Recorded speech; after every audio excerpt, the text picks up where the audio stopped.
Masjid Al-Jihad.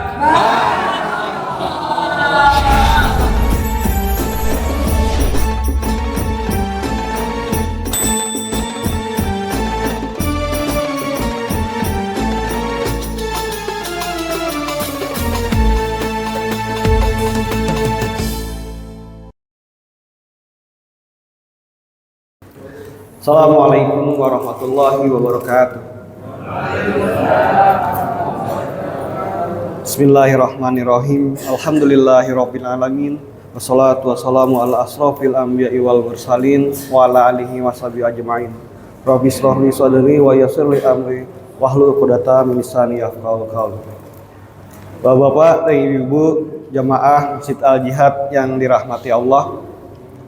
Pertama-tama mari kita panjatkan puji dan syukur kita kepada Allah Subhanahu wa taala yang telah banyak memberikan kita nikmat.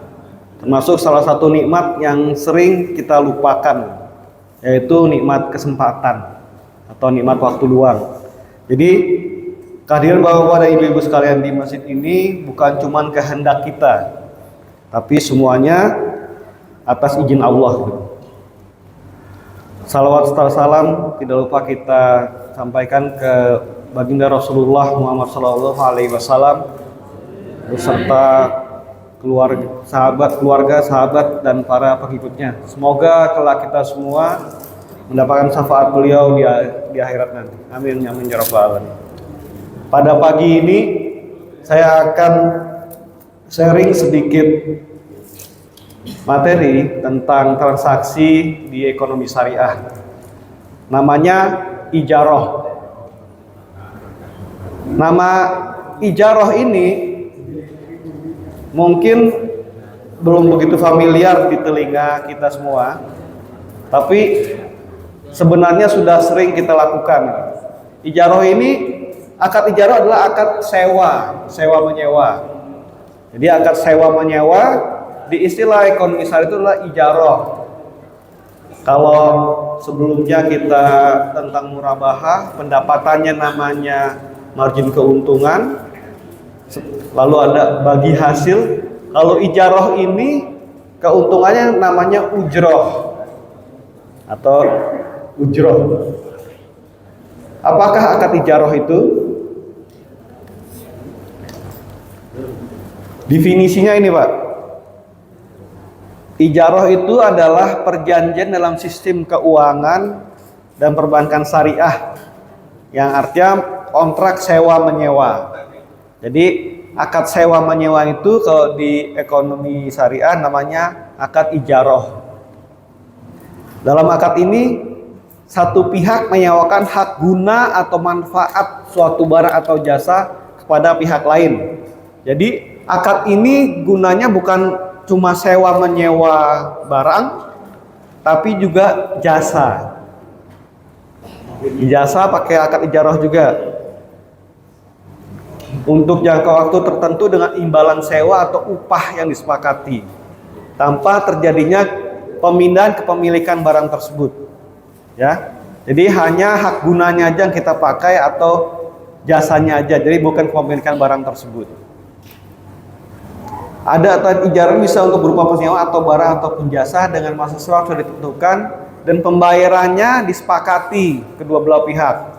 Bayar sewanya di akad ijarah ini bisa di depan, bisa sambil di perjalanan atau di terakhirnya.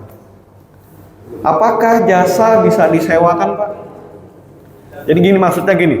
Akad ijarah berlaku untuk jasa. Maksudnya gini. Bila kita menggunakan jasa, misalnya mau bangun rumah nih, kita materialnya sudah kita belikan, kita cuma pakai tenaganya aja, kulinya aja, atau mandornya aja, itu perjanjiannya itu pakai akad ijarah. Atau misalnya kita manggil guru les di rumah nih, jasa kan, perjanjiannya pakai apa nih? Pakai akad ijarah nih. Ya, jadi ijarah itu adalah sewa menyewa barang maupun jasa. Ya, ijarah Pak. Ijarah. Pembayarannya namanya apa? Ujroh. Ijarah sewa menyewa, bayarnya namanya ujroh. Ijarah memiliki syarat bahwa manfaat yang disewakan harus jelas dan halal. Jadi harus halal, Pak. Serta upah atau harga sewanya harus diketahui. Ijarah juga dikenal juga dengan istilah berasal dari kata bahasa Arab al-ajr. Al-ajr yang berarti imbalan atau ganti. Singkatnya, ijarah adalah akad yang mengatur sewa menyewa barang atau jasa dengan hak pakai, namun bukan hak milik. Jadi cuma pakai toa. Kalau sudah selesai jangka waktunya, selesai. Itu ijarah. Dengan membayar imbalannya di muka atau sesuai kesepakatan. Ya, jadi misalnya kita mau menyewakan rumah, akadnya ijarah. Pembayarannya bagaimana? Sesuai kesepakatan. Bisa di depan, di tengah-tengah, atau setelah berakhirnya.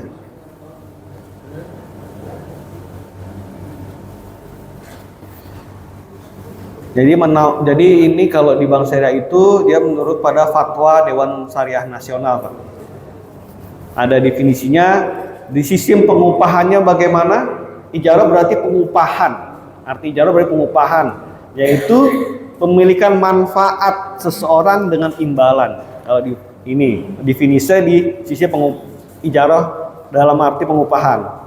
Kedua, pemindahan hak guna manfaat. Maka akad ijarah adalah akad memindahkan hak guna manfaat ya atas suatu barang dalam waktu tertentu dengan pembayaran sewa, namanya ujroh.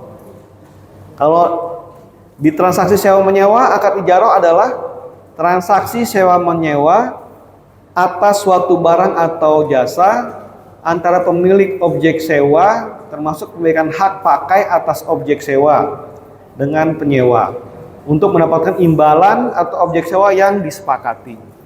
Jadi syaratnya ijarah itu, Pak, syaratnya orang sewa menyewa itu pertama harus ada pemilik objek sewa atau ada objek sewanya.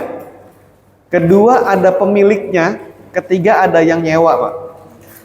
Keempat ada imbalannya. Jadi syarat sewa menyewa, ada pemilik objek sewa, ada barang yang disewakan, ada penyewa, ada imbalan atas objek sewa tersebut untuk ujroh. Jadi kita tidak boleh menyewakan barang milik orang lain tanpa seizin orang lain. Ya. Jadi berlakunya ijarah ini antara pemilik objek sewa dengan penyewa. Ya. Pemilik objek sewa, Anda harus digarisbawahi. Jadi kalau barangnya orang lain ya tanpa izin yang punya, kita tidak bisa menyewakannya, Pak. Nggak berlaku akad ijarah ini. Di situ, di samping ijarah ini kan tidak hanya menyewa tanpa memiliki barang, Pak. Ada lagi yang namanya ijarah mutahya bitamlik. Tambah panjang. Ijarah mutahya bitamlik. Artinya apa? Transaksi sewa menyewa antara pemilik objek sewa dan penyewa untuk mendapatkan imbalan atau atas objek sewa yang disewakan dengan opsi perpindahan hak milik objek sewa. Jadi setelah kita nyewa, di akhir masa sewa barang jadi milik kita. Bapak-bapak pasti pernah mengalaminya. Kalau yang pernah beli sepeda motor lewat leasing, ya itu kita sewa pakai, Pak, sewa beli. Setelah berakhir masa kredit misalnya ya, itu barang jadi milik kita kan. Nah di syariah itu namanya ijarah mutahya bitamlik. Jadi sewa menyewa, setelah berakhir masa sewa barangnya jadi milik kita. Ya, jadi itu namanya ijarah mutahya bitamlik. Kalau ijarah yang tadi, yang sebelumnya hanya ijarah saja, itu hanya sewa menyewa. Setelah selesai barang dikembalikan ke pemilik. Kalau ijarah mutahya bitamlik atau disingkat biasa IMBT namanya, itu sewa menyewa, tapi setelah berakhir masa sewa barangnya jadi miliknya penyewa. Kayak leasing, Pak, benar-benar persis leasing. Jadi leasing itu sebenarnya udah diadopsi oleh ekonomi syariah, namanya ijarah mutahya bitamlik. Jadi syaratnya itu ada pemilik objek sewa, ada penyewanya, ada objek sewanya atau manfaat, ada imbalannya atau ujroh, Terakhir ada perpindahan pemilikan melalui melalui hibah biasanya setelah waktu ijarah selesai. Jadi begitu Pak. Kalau di leasing kan langsung dibalik nama ya, langsung balik nama. Biasanya langsung ada jual belinya di situ. Kalau yang di syariah ini bisa dengan hibah atau jual beli. Terakhirnya seperti itu Pak. Oke. Sebelumnya kita tahu ada yang namanya murabahah, yang awal dulu jual beli. Ini misalnya kita pembiayaan sepeda motor di bank misalnya. Kalau menggunakan akad murabahah, ya, barang milik bank dijual ke nasabah. Barang kita jual ke pihak kedua. Kalau murabahah ya, jadi jual beli waktu itu. Barang jadi milik nasabah langsung. Jadi begitu jual beli langsung menjadi milik pembeli. Transaksinya putus. Nasabah dapat menjual kembali barang tersebut sebelum jatuh tempo. Misalnya kita pembiayaan di bank syariah beli mobil pakai akad murabahah, ya. Barang itu langsung atas nama kita yang beli. Kita boleh menjual enggak sebelum jatuh tempo? Boleh aja. Ya, kecuali jadi jaminan. Margin atau keuntungan dalam pembelian murabahah bersifat tetap dan tidak dapat dirubah. Jadi kalau murabahah itu angsuran kita itu tetap, tidak boleh berubah sampai selesai. Ya. Bagaimana dengan ijarah mutahiyah bitamlik? Beda dengan murabahah. Barang milik kita sewakan kepada pihak lain. Kalau murabahah kita jual, kalau ijarah mutahiyah bitamlik barang kita sewakan ke pihak kedua. Barang tetap menjadi milik kita yang menyewakan. Jadi barang tetap menjadi pemilik barang yang menyewakan, belum ganti nama. Kalau murabahah langsung balik nama. Kalau ijarah mutahiyah bitamlik barang belum balik nama. Transaksi ijarah tidak putus, barang milik pemiliknya sampai jatuh tempo pembiayaan ijarah. Nasabah belum tidak dapat menjual barang tersebut sampai jatuh tempo, tapi terakhir pembiayaannya.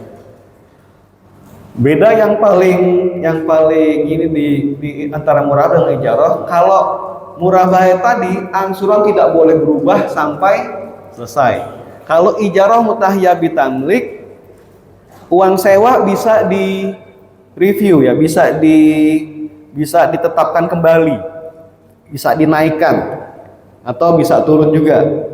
Ya, sesuai biasanya pada saat perpanjangan atau dilakukan penjadwalan ulang atau atas kesepakatan antara penyewa dan pemilik barang.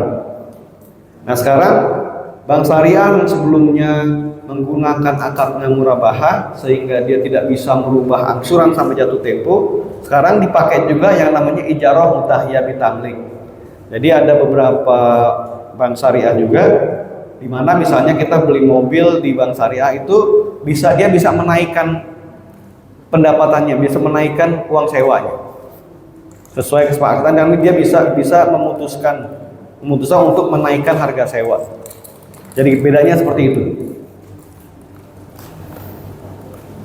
Contoh transaksi ijarah dalam praktiknya melibatkan penyewa barang atau jasa dengan pembayar sewa yang telah disepakati.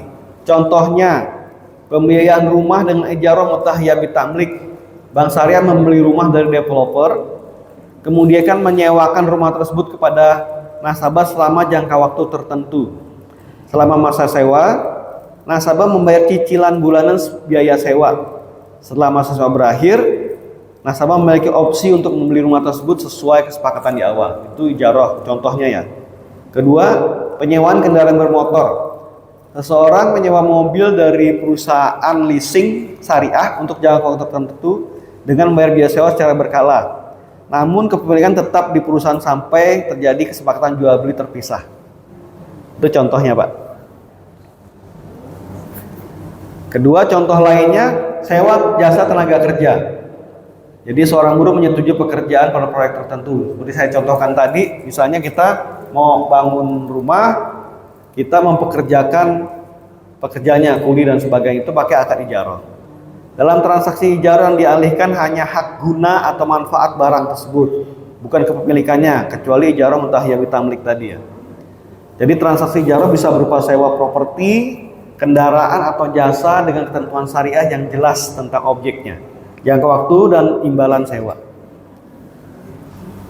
Satu pertanyaan lagi. Oh iya. Ya, materinya cukup sedikit. Jadi saya buka satu pertanyaan, bila Bapak ada juga ada yang mau bertanya. Satu aja ya. Terima kasih. Kalau tidak yang bertanya nggak apa-apa.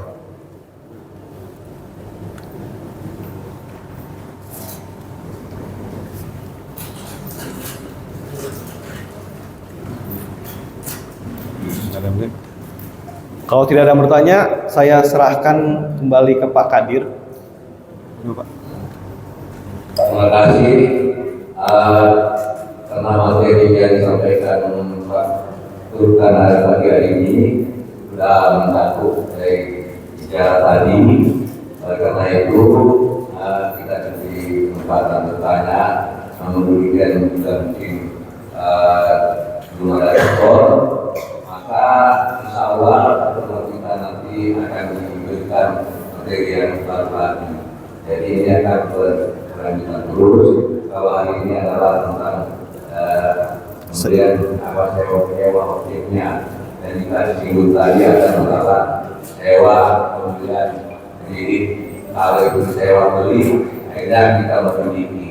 Jadi ada objeknya, ada yang tidak dimiliki dikembalikan kepada pemiliknya, dan ada yang sewa langsung kita masa sewanya habis. Nah, ini juga kita dapat dari beliau. Saya tutup. Karena tidak ada suatu pertanyaan dan sebagainya. Saya tutup dulu. Ya. Jadi demikian yang saya sampaikan. Semoga bermanfaat.